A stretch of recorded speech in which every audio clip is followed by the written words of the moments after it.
ቅዱስ ቁርባን ላይ ያስገረመኝ ነገር ልንገር። ዳንኤልም ልጆቼን ላቆርብ ቆሜ ቆሸሽ ያለ ልብስ ለብሳለች።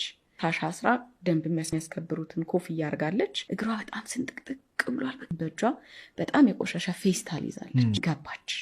ከፊት እኛ የተቀመጥንበት ከመታ ካጠገባችን ቁጭ አለች። ቅዱስ ቁርባን ሲወጣ ስመጣችና ከአዋቂ ጋር ተሰለፈች። ሁሉም ሰው እሷን ነው የሚያየው። በቃ አሁን ሊያቃብሏት ነው አይደለም፣ ልትቀበል ነው አይደለም፣ በቃ ሁሉም ሰው ጨንቆት እሷን ያያል። ሄደች፣ ካህናቶቹ ጋር ደረሰች።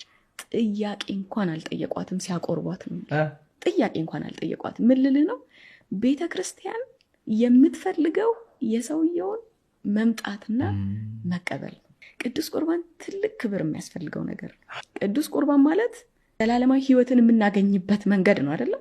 መከበር ያለበት ጉዳይ ነው። ለባበስ ጀምረህ ስትመጣም ከንጽህና ጀምረህ የመጀመሪያውና ዋነኛው ሰው ንስሐ ገብቶ ልቡን አጽድቶ የእግዚአብሔር ስጋና ደም ያስፈልገኛል፣ ዘላለማዊ ሕይወትን የማገኘው በዚህ መንገድ ነው ብሎ ልቡን በዚህ ሬዲ አድርጎ መምጣት አለበት። እግዚአብሔር እንግዲህ ችን ሴት አንቀሽቅሾ ነው ያስገባት።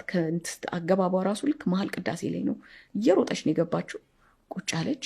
ልክ ስጋው ደግሞ መሰጣት ሲጀምር ተሰለፈች፣ ተቀብላ ተመልሳ ወጣች።